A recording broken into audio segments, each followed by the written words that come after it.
I'm David Knowles, and this is Ukraine, the latest. Today, we bring you news from the battlefront as Russia attacks in the east, analyse the results from the Polish elections, and I interview Damien Spleeters from Conflict Armament Research, who investigates and maps the supply of critical foreign components used in Russia's UAV and cruise missile programs. Bravery takes you through the most unimaginable hardships to finally reward you with victory. If we give President Zelensky the tools, the Ukrainians will finish the job. Slava Ukraini! Nobody's gonna break us. We're strong. We're Ukrainians. Every weekday afternoon we sit down with leading journalists from the Telegraph's London newsroom and our teams reporting on the ground to bring you the latest news and analysis on the war in Ukraine. It's Monday, the 16th of October, 1 year and 234 days since the full-scale invasion began. And today, I'm joined by Brussels correspondent Joe Barnes, Europe editor James Crisp, and editor of the Central Asia and South Caucasus Bulletin, James Kilner. I started by asking Joe for the latest news from Ukraine. Hi folks, we've got a just in and back to what I was speaking about last week on Avdiivka. So the probably week-long effort by Russian forces to storm the strategically important town in eastern Ukraine appears to be running out of steam, and that is according to Kyiv itself.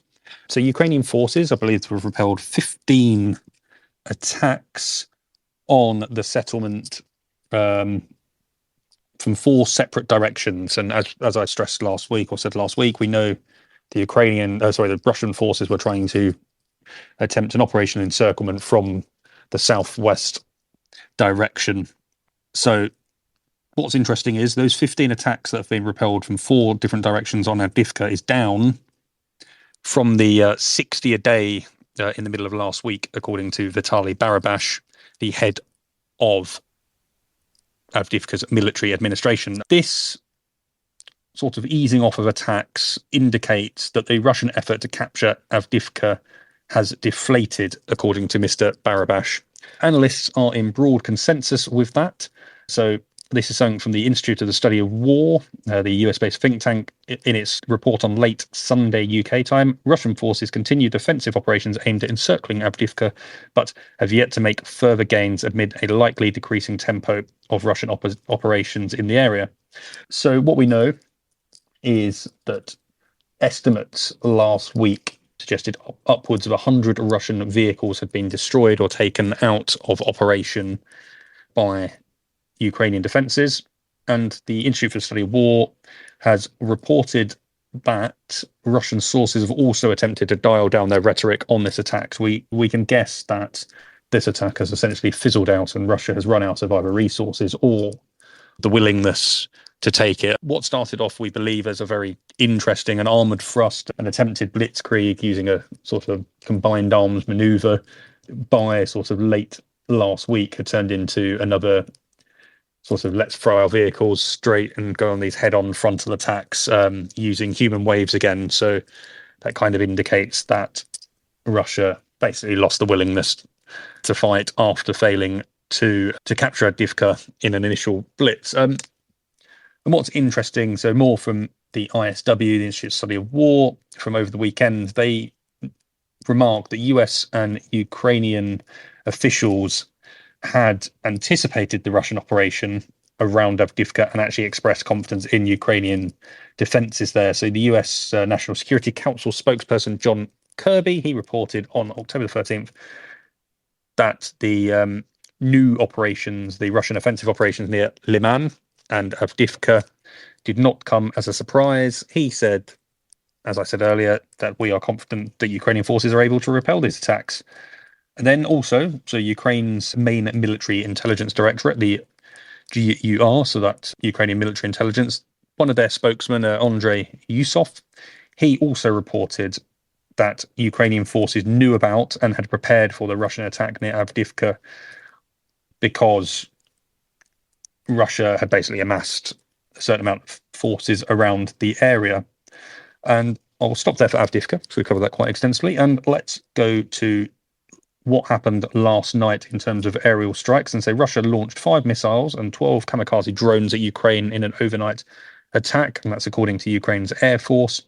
So the Air Force said missiles, of which it shot down 2, targeted northern and eastern regions, while the drones, of which 11 were shot down.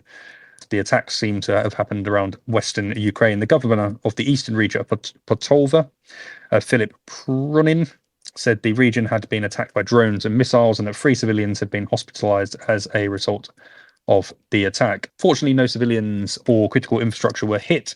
However, missile fragments damaged several private homes, Philip Prunin wrote on his Telegram account.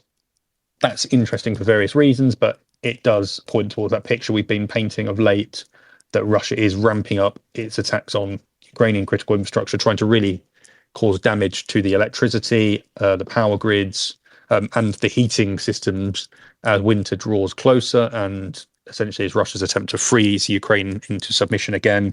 That's why Ukraine, when it goes to these sort of NATO meetings, meeting with Western officials and other Western governments, have been asking for air defense and ammunition, because they want to continue bolstering their air defenses to protect against these long-range attacks over the winter. Then some interesting news and revelations on kidnapped Ukrainian children who had been taken to Russia. So 3 Ukrainian children who had been taken to Russia are to be released to Qatari diplomats in Moscow this week, according to a Qatari official. The release is part of a mechanism that Qatar has set up with the goal of returning many more children from Russia to Ukraine. Qatar on Friday said it facilitated the return of another Ukrainian child, aged 7, who was reunited with his grandmother and is en route to Ukraine via Estonia, according to the Qatari official. The other 3 children are a boy aged 2, a 9-year-old boy, and a girl aged 17. So Kyiv has identified 20,000 children that have been taken from Ukraine to either Russia or Russian-held territory without the consent of family or guardians. That's one of the big points. We know Vladimir Putin, he was indicted by the International Criminal Court and given essentially the hat of a war criminal for his role in taking children from Ukraine to Russia or Russian-held territory. And a lot of this is with the indoctrination of these children in mind. They want to root out any sense of Ukrainian in them and transform them into fully fledged Russians under the view of Vladimir Putin's Russia, rather than just sort of innocent Russians who don't believe that this war is a justified thing. And I'll stop there. Thank you very much for talking us through all of that, Joe. James Crisp, our Europe editor, can I come to you next? There have been some extremely important elections in Poland. Can you talk us through the elections, what happened and what might happen in the future?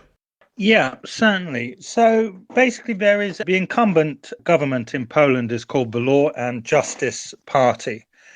They were looking to win their 3rd consecutive election. Now, they did win the election, but they fell short of the support needed to form a majority. So in order to form a government, they would have to go into coalition. Now, Law and Justice, Poland in general, actually, have been big supporters of Ukraine. But I think they've welcomed in something like 1.5 million Ukrainian refugees since the war started. But we have a cost of living, we have rising inflation in Poland, and there are also the hardening of some attitudes towards Ukrainians. We saw it most recently with the row between Warsaw and Kyiv over grain imports. Polish farmers were worried that the domestic market was basically being flooded by cheap Ukrainian grain. And that basically led to a bit of bad blood. However, there's been some other stuff going on in the election campaign. I mean, Law and Justice have recently brought in some new rules where Ukrainian refugees would have to pay half of their accommodation costs. And there was a lot of talk in the run-up to Sunday's election about Law and Justice's flagship policy. They were going to increase child benefits from 500 zlotys per child each month to 800 zlotys, which is about £152. Now, this was seen by critics of the government as basically a bribe, but it also kickstarted a kind of unfortunate debate, really, over whether Ukrainians should continue to get child benefits.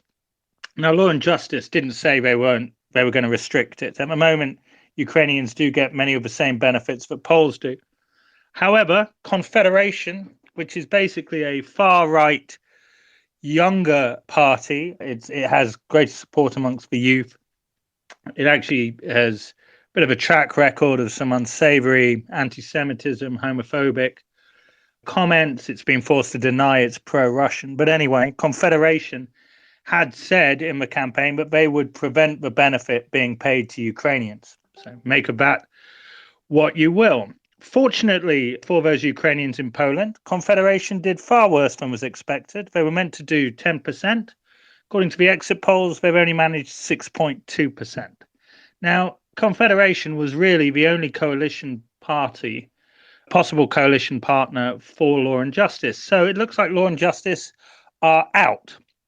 Who is in? Donald Tusk. Now, Donald Tusk, or Tusk, is a former European Council president and a former Prime Minister of Poland. He's very pro-EU, as you'd imagine.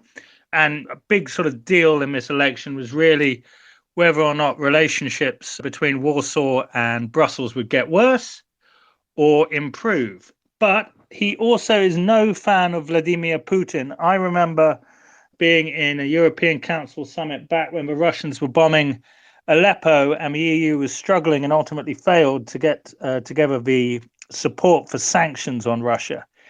And I don't think I'd seen at that point a politician look so disappointed and so angry as Mr. Tusk did when he stood up and he said simply, "We failed."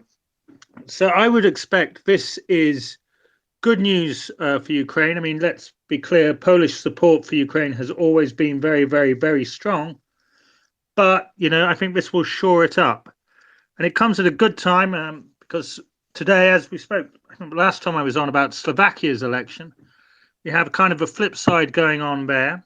Slovakia, like Poland, facing high inflation, the cost of living. There, a very pro-Russian populist leader, Robert Fico, won the election and is going to sign the coalition agreement to form a new government with two other parties today. And he won the election on a pledge not to send one more round of military aid to Ukraine and criticizing Western sanctions against Russia. So sort of two sides of the same coin there. In one sort of part of Europe, we have a buttressing of support for Ukraine, and in another smaller country, we have a bit of a weakening of it. But I think it's fair to say that, while countries like Hungary, which have definitely been a kind of soft underbelly, will be happy to have Slovakia on board as an ally, they will certainly be bemoaning the loss of Poland, which on everything apart from Ukraine in European politics, stuff like migration, stuff like battles with Brussels over various policies, Poland and Hungary have been hand in glove. Well, I can't see that continuing to anywhere near the same extent after this election.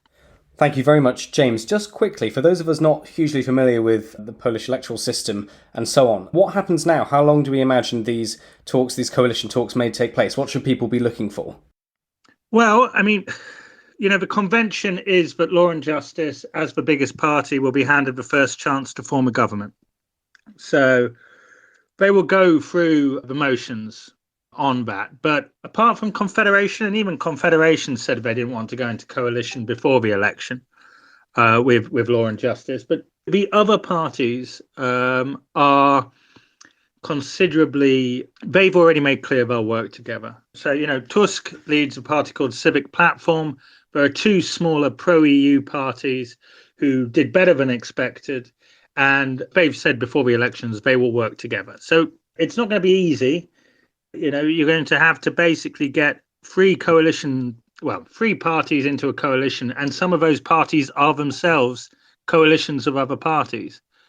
But, I think they'll do it. And I think they'll do it because they're just desperate to get Law and Justice out of government after 8 years where you've had crackdowns on abortion rights, on LGBT rights, on media freedom, and of course, these strained relationships with Europe in a country where, they still remain very pro-EU membership. So look, Tuesday is the day when the count will be finalised. After that, the president will probably invite Law and Justice to try and form a government.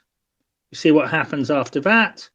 And then he will invite Tusk to try and form a government. And then I would assume that we would see a coalition agreement at some point after that. But how long will that take? I don't know. End of the year, maybe? Gosh, well, thank you very much, James Crisp, our Europe editor, for joining us there. Thank you, James. I know you have to run off and do some other reporting, so hugely appreciative of your time today. Let's go to James Kilner. James, there's quite a few different diplomatic and political updates. Where would you like to start? Hi, David. So I think Putin's visit to Central Asia, Putin's become really active once again on the international diplomatic scene, and he's starting to travel for the first time this year. So I think that for me is one of the key headlines. He was in Bishkek, the capital of Kyrgyzstan, last week for a 2-day trip. That was his first trip, literally his first trip outside Russia this year, and he's due in China later this week. Both trips are around building support for the Kremlin, support for Russia in the context of his war in Ukraine, obviously. In Bishkek, he was there for a 2-day meeting of the CIS, head of state of the CIS, which is a sort of a loose former Soviet group of countries. And the important thing with Kyrgyzstan, it's not a member of the ICC. It hasn't ratified the Treaty of Rome. So as Joe was talking about earlier, Putin is suffering is under an arrest warrant from the treaty from the ICC, and Kyrgyzstan hasn't ratified the ICC Treaty of Rome, so it was under no obligations to arrest Putin. When he was there was various sort of deal makings, business pledges, promises to improve bilateral relations, this sort of thing, and the normal sort of thing you can expect.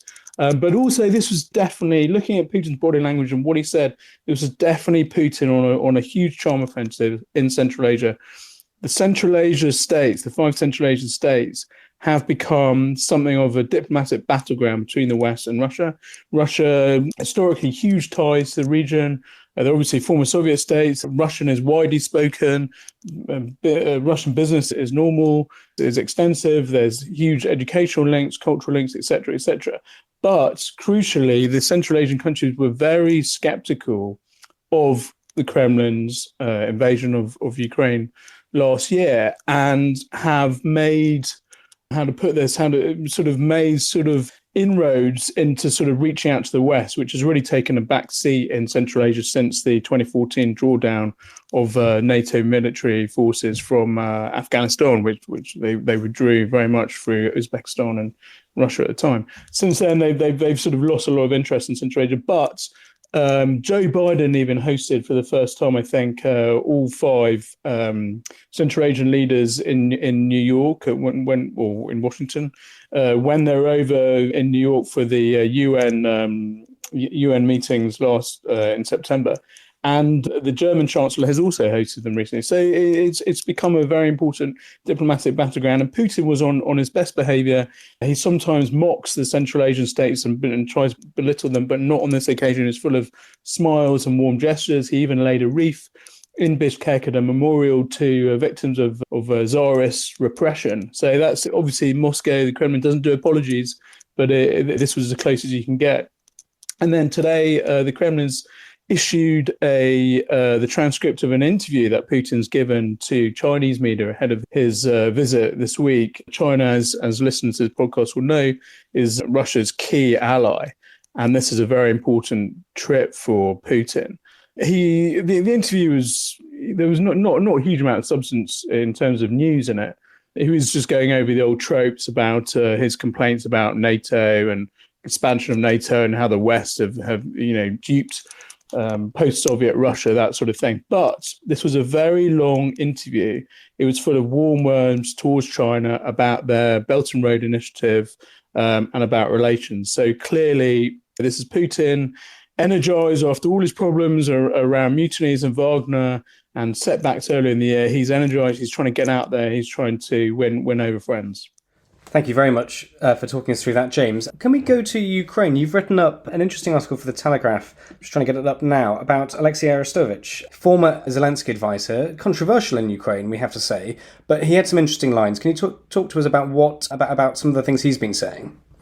Sure. So he's sort of setting himself up, I guess, some sort of opposition to Zelensky and Zelensky's party. He was really He has as you know, he has quite a large following. He used to be a very high-profile advisor to Zelensky, and fell out of favor in January when he criticized Ukrainian missile air defense systems over Dnipro.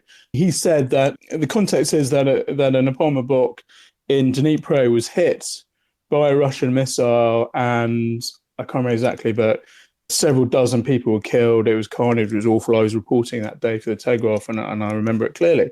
And he said at the time, or a day or two later, that the missile strike was because of the Ukrainian air defense system had hit a Russian missile and diverted it from whatever target it was aimed at into the apartment block. So it was like an accidental calamitous strike sort of thing. That he lost huge favor around this. He came out because the Russians obviously jumped on this and used it for their propaganda. He lost huge favor around this. He fell out with Zelensky, etc., because he'd broken free and wasn't towing the line. And since then, he's sort of increasingly vocally set himself up as some sort of oppositionist to Zelensky. And he's been saying that in a statement he released on Twitter and Telegram over the weekend, that the Ukrainian counteroffensive has been utterly wasted. He said he was in favor of the counteroffensive, but the way that it was, the strategy that Zelensky and his commanders have used has failed the Ukrainian people and the Ukrainian army. They've lost a lot of lives. They've expended a lot of goodwill from their NATO allies. They've lost a lot of equipment, that sort of thing, and they've achieved very little. And he was saying that this was basically down to strategic blunders by Zelensky and co., including splitting up forces and getting diverted, as Joe was saying, dragged into fighting around Bakhmut in the eastern Donetsk region. He said if the Ukrainians had tried their best to ignore these battles around Bakhmut and concentrated its forces on the southern front line, they could have broken through and may have reached Melitopol, which we know was a primary target. So he was very, very scathing of Zelensky. And now there's more context here. The US, Ukraine is supposed to be holding an election next year, a presidential election. I don't think they've actually committed to it yet because of the war, but the US is pushing for them to hold this election and also to clamp down on corruption. These are two key issues for the US: democracy and corruption. Those are their key pillars. And Arestovich was sort of saying, we need a new government. He came out and said this. As far as I'm aware, this is a fairly sort of controversial thing to be saying in Ukraine at the moment, although frustration is building. He's saying we need a new government. Zelensky and co, they've gone past their sell-by date. They've been running this war for 20 months and it's not going well and they need to be refreshed. He also accused them of being corrupt without expanding on what he meant by this. He accused them of being corrupt several times. So he's clearly got a huge axe to grind, and he may also represent an increasingly, I don't know the figures, so I don't want to overstate it, but he may represent more and more people's views in Ukraine.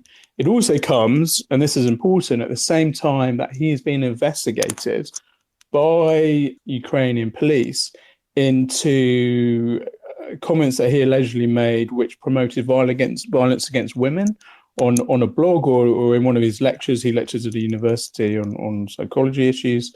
He has denied the charges, the allegations rather, but there's more context here. So there's very bad blood, and the consensus, the sort of uniform approach that Ukraine has given out for so long is fracturing. I think that's really important for people to keep in mind. Thank you very much, James. I'll come back to Joe later in case, Joe, you want to add anything on the Polish elections as our Brussels correspondent. But James, just staying with you for one more point. Obviously, after the attack of Hamas on Israel and Israel's response over the past 10 or so days, we've gone over how this new war in the Middle East will impact the war in Ukraine, impact on Ukraine and Russia. We've heard from quite a few people on this, but would you like to add some of your thoughts there as well? So I think it's really important, and I mean, forgive me, I haven't listened to, I listened to most of the podcasts last week, but not all of them. So forgive me if I'm going slightly old ground, but I think it's really important for leaders to remember that the apparently impending war in the Middle East, in Gaza, is not an expansion of the war in Ukraine. It has its own very, very local issues. There were some allegations last weekend when the extent of the atrocities, the terrorist atrocities became clear, that somehow Moscow was pushing Hamas into war. People pointed to the fact that Hamas had visited Moscow earlier in the year. Some of the tactics involved, including dropping grenades from drones, etc., were sort of evidence of Moscow's sort of pushing Hamas into this war. I don't think that's true at all. Israeli government delegations have also visited Moscow this year. The fact that they've used, that Hamas used drones to drop grenades on Israeli machine gun nests is no evidence whatsoever of Moscow's involvement. It's also, I mean, so the Russian commentators in the media have been saying how the potential war in the Middle East may benefit Moscow because it diverts US and NATO attention from Ukraine. And certainly you can see that, certainly with media coverage, has really dropped off on over Ukraine and Russia compared to the amount of effort it's going to reporting on Israel and Gaza right now. And the Russian commentators in the Russian media have been saying, this is a good thing because it means we can just get on with winning the war against Ukraine with less scrutiny from annoying Western journalists and from Western governments who are trying to supply Ukraine with weapons, etc. I'm not sure that that's the case. There are still going to be journalists like myself and Joe and others who are scrutinizing what the Kremlin is up to and what's going on the battlefields. And I'm not sure that weapon supplies to Ukraine will particularly drop off. Sure, the US will be slightly, their attention will be slightly diverted, but I think it was at the end of last week, Denmark said that they're going to send more F-16 fighter jets to Kiev. The program to train Ukrainian pilots on F-16s has been sped up. Blah blah blah blah blah. These issues are set in motion.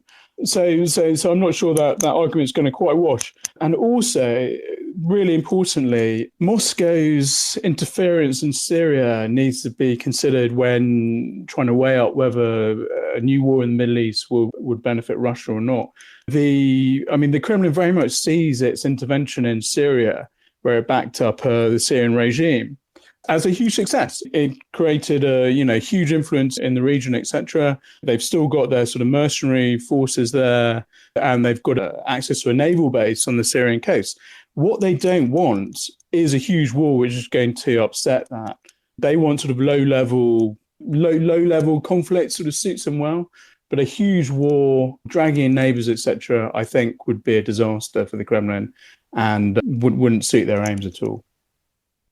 Thank you very much for all of that, James. It's great to have you back on. Before we go to our final thoughts, Joe Barnes, would you like to add anything to the Polish elections or anything to some stuff we've heard so far?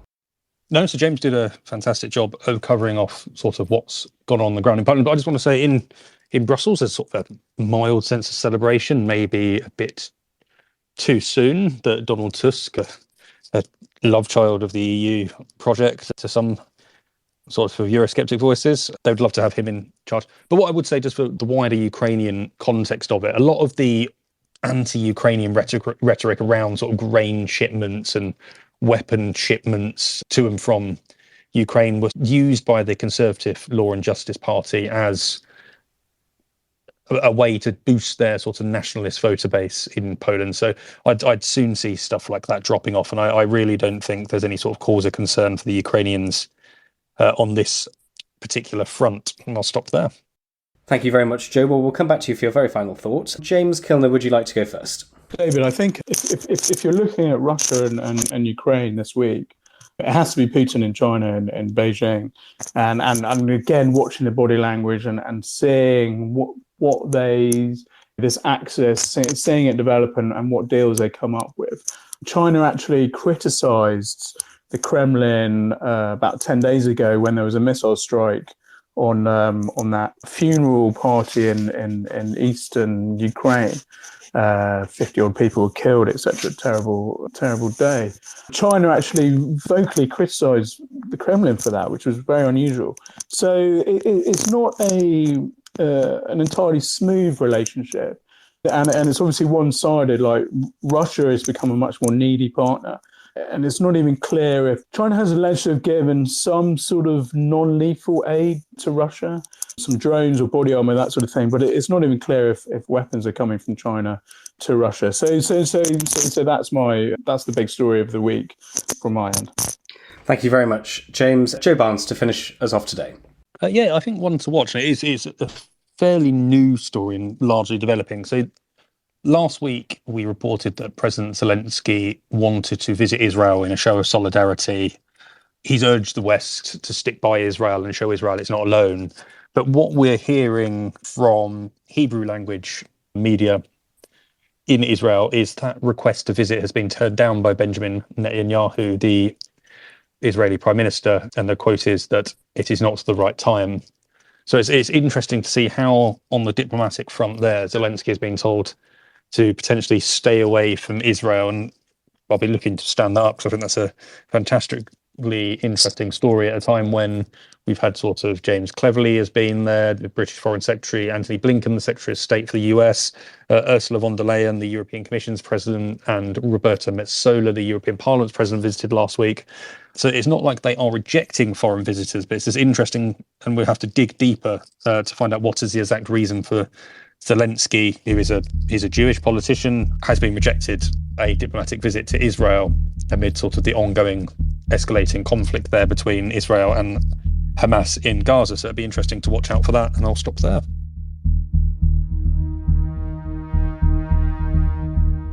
Thank you, Joe, James Crisp, and James Kilner. The other week, I spoke to Damien Spleeters, Deputy Director of Operations at Conflict Armament Research, CAR work in Ukraine mapping and understanding the supply of foreign components in Russia's drone and cruise missile programs. It was a fascinating interview with somebody who's been on the ground many times and spends his days out in Ukraine looking in detail at Russia's weapons systems. Here's our conversation. Well, Damien, thank you so much for your time today. Could you just start by introducing yourself and tell us a little bit about what you've been doing over the past 19-20 months? Thank you so much for the invitation, David. So my name is Damien Spleeters. I'm the Deputy Director of Operations at an organization called Conflict Armament Research. And what we do is we investigate the diversion of commodities in conflict areas around the world. Specifically for Ukraine, we have sent teams there roughly every 2 months since the beginning of the invasion in February to open up systems, so weapon systems recovered by Ukrainian forces.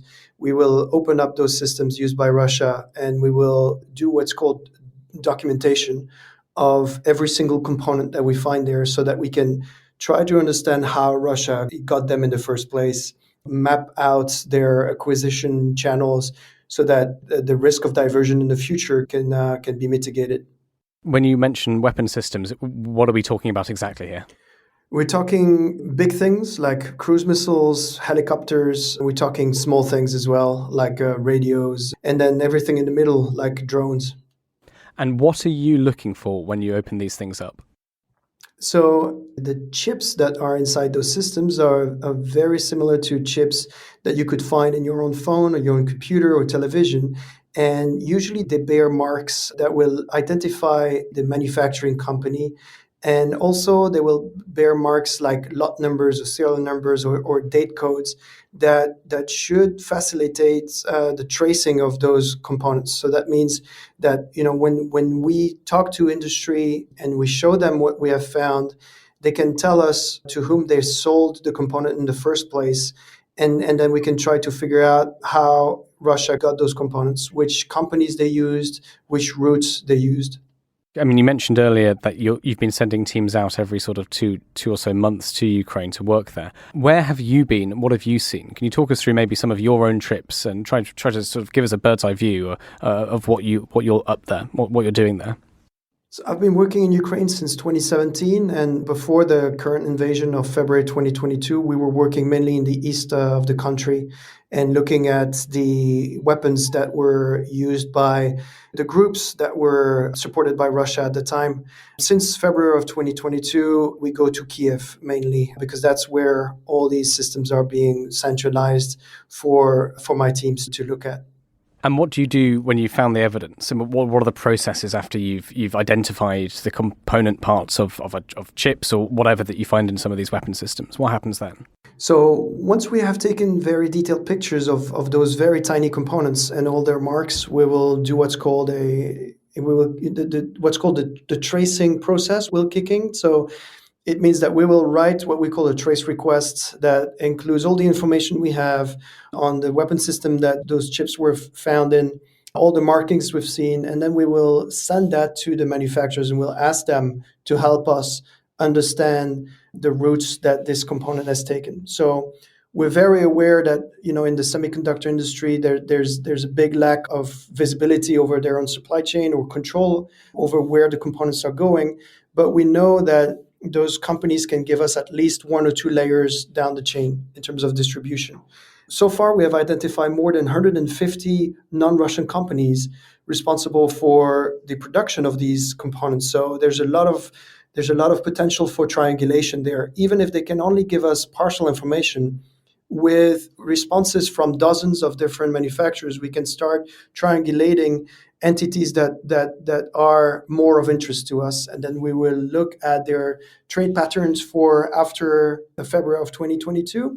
And we will see how they continue to acquire Western components through third country companies. And over the course of the full-scale invasion, what kind of patterns are you seeing thrown up? As you said, you've been going every 2 months. You're looking at quite a few of these systems, getting a lot of evidence. Yeah, what shifting patterns do you see in how the Russians are acquiring the chips needed for these systems?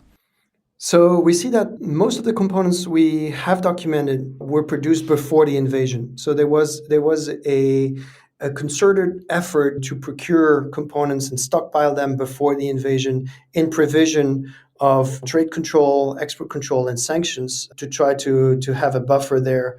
And so much so that we only started seeing components made after February 2022 this year in May. So, for certain type of components, Russia is in need now to replenish their stocks. But what we've seen in general is that the historical distributors for the Russian market that we have identified with our industry partners are still getting the components now through third country entities, mainly based in Asia, Hong Kong and China, for example. And just in terms of the industries involved, I know you can't necessarily go into too much detail, but are there particular areas of electronics or anything really that you see the majority of these things being sourced from, or is it really just everywhere?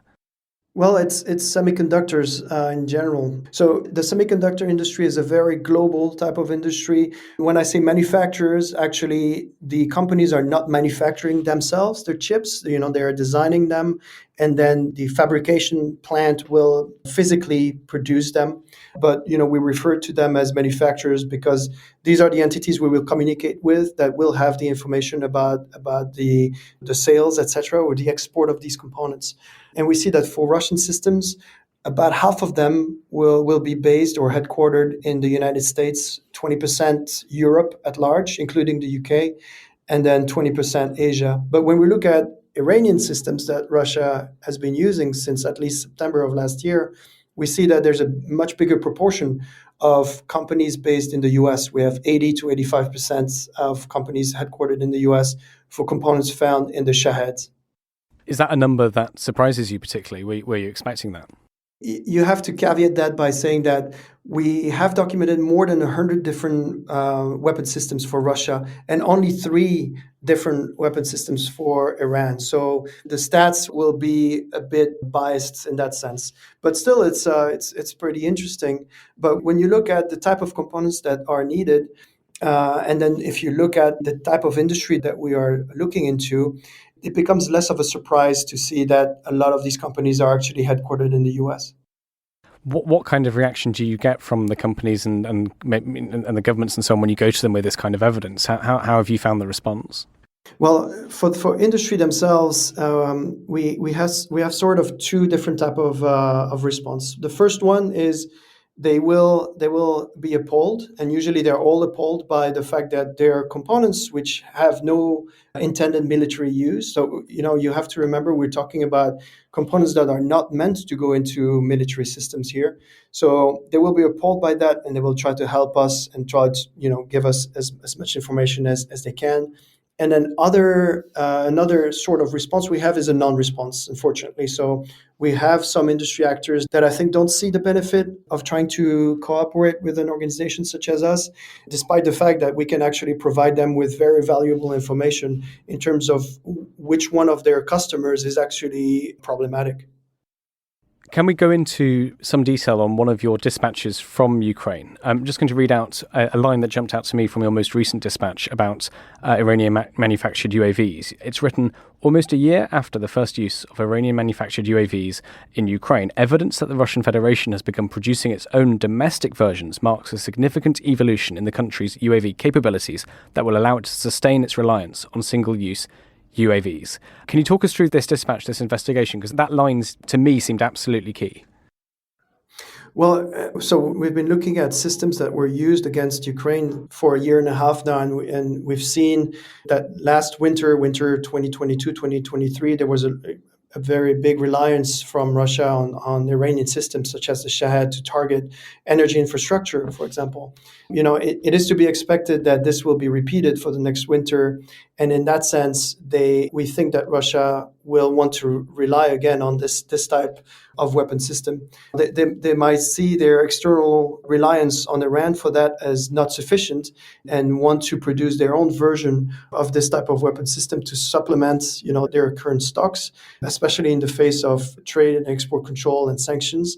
I think that the international community was expecting this to happen later than we've seen this. So I've seen reports that Russia was expected to produce domestically their own version of the Shahed by early 2024. However, we've seen that those systems have been used already since at least July, and we've been fortunate enough to work with our Ukrainian partners to be able to access them, open them up, and see how they were built with what type of components.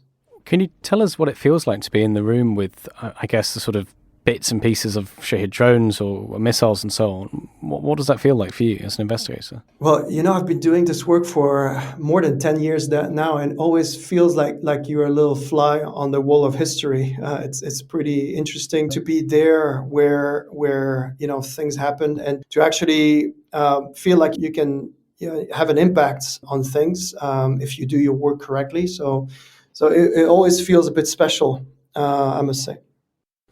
When you look back over the last 20 or so months of doing this in Ukraine, are there any particular memories that stand out to you most? Well, I think I always look with a bit of melancholy at the years that I've spent in the east of the country, seeing some of the places I've been to, the mines of Soledar and Bakhmut, that are now completely annihilated. To see Mariupol, where I've been 2 or 3 times, completely razed and destroyed, I think that's always a bit infuriating and sad. So yeah, that's I have a lot of memories there. For listeners who want to learn more about what you and your organization do, where should they go? What should they read? Feel free to follow us on X or Twitter, where we publish a lot of our information there. But yeah, website and social media would be where people can find more information about our work. Is there anything we haven't spoken about or anything that you wish I'd asked you that you'd like to say for our listeners? Well, there's so much things I can talk about, but it becomes a bit nerdy the more you go into it. There's a lot of little details that are interesting just to me in terms of tracing back the chains of acquisitions, and it's always so exciting when we actually find like critical information that will lead to either sanctions or prosecutions and things like this. And so that's what makes it worth it, I think, when you know that you can actually make a change and have an impact on things. Well, I would say just very quickly, we like nerdy on this podcast. So if you can think of an example of that, I'm sure the listeners would appreciate the kind of incredibly granular. What does it feel like as an investigator? What are you looking for? Talk us through it, please. You're opening a Pandora box there. I don't know how much time you have, but no, lots of time.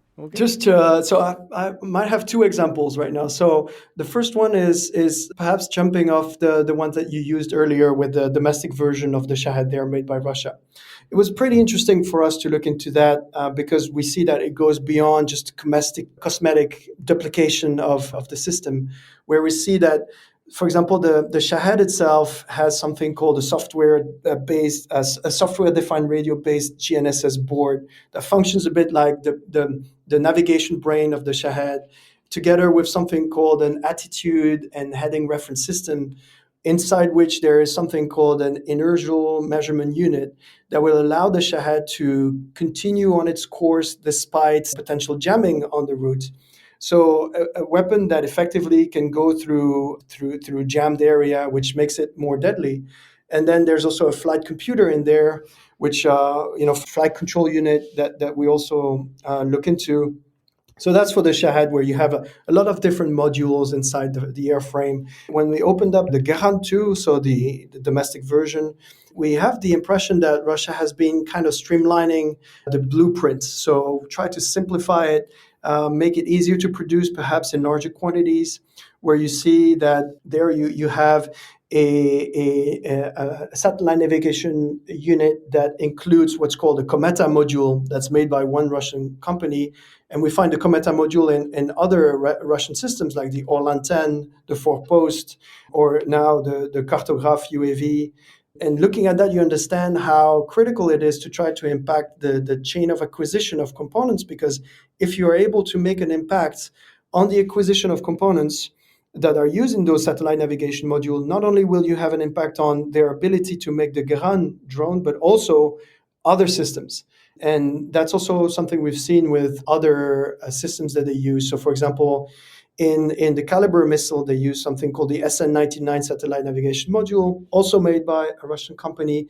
And we see that SN-99 in at least 4 different missile systems used by Russia. So again, an example of how you can actually impact the whole production for Russia. And then another example I have that's also very nerdy is just trying to decode the codes that we find on printed circuits that we see in onboard computers, for example, that we find in Russian cruise missiles, where, if you're able to do that, then you can identify different Russian companies that may be responsible for the acquisition of Western components. And then you can look at, how they acquired those components. So if you stay scratching the surface and looking at just, for example, the Kha-101 cruise missile made by a company called Raduga in Russia, if you sanction only them, you basically sanction the company that's responsible for assembling different modules into a weapon system, but not the entity that's responsible for the acquisition and the diversion of components. So you need to look several layers deeper, not only in the onboard computer that you find in this cruise missile, but also in the layers of PCBs that are in that onboard computer, and then look at the companies responsible for the diversion of Western components that you find on those PCB. So you see, this is just like 2 examples that I could talk about this all day if you like. No, it's astonishing. My final question really is just, how did you personally get into this? How did you start in this job? Where did this interest come from? I started this right after the Libyan conflicts of 2011, where for me, it was a way to be able to talk about a conflict as a journalist at the time through the use of physical documents, weapons. So to me, weapons are physical documents that they bear marks, and in them, they embody a whole of stories. So, how people get them, how they move around, how they are used, how they are misused, how they are diverted. All that allows you to talk about a certain conflicts. And in this day and age, finding physical documents that can still hold a little parcel of truth that, if it's revealed, can have an impact on how this conflict will play out is pretty rewarding. And that's why I continue to do this work. Just very quickly, do you have a sort of proudest moment for yourself and your team looking back over the past 19-20 months in Ukraine? Well, just seeing companies being sanctioned, people getting arrested, and knowing that, some of the information that we've produced may have contributed to that is probably, some of the proudest moments I have for my team. And we're just hoping that the work we're doing now will serve to help alleviate the plight that currently is on the Ukrainian people. Thank you so much for your time. Yeah, no worries. Ukraine the Latest is an original podcast from The Telegraph. To stay on top of all of our Ukraine news, analysis and dispatches from the ground, subscribe to The Telegraph. You can get your first 3 months for just £1 at www.telegraph.co.uk/Ukraine the latest. Or sign up to Dispatches, our Ukraine newsletter, which brings stories from our award-winning foreign correspondents straight to your inbox. We also have a Ukraine live blog on our website, where you can follow updates as they come in throughout the day, including insights from regular contributors to this podcast. You can listen to this conversation live at 1 p.m. London time each weekday on Twitter Spaces. Follow The Telegraph on Twitter so you don't miss it. To our listeners on YouTube, please note that due to issues beyond our control, there is sometimes a delay between broadcast and upload. So if you want to hear Ukraine the latest as soon as it is released, do refer to the podcast apps. If you appreciated this podcast, please consider following Ukraine the latest on your preferred podcast app. And, if you have a moment, leave a review, as it helps others find the show. You can also get in touch directly to ask questions or give comments by emailing ukrainepod@telegraph.co.uk. We do read every message, and you can contact us directly on Twitter. You can find our Twitter handles in the description for this episode. As ever, we are especially interested to hear where you are listening from around the world. Ukraine the Latest was produced by Giles Gear, and the executive producers are David Knowles and Louisa Wells.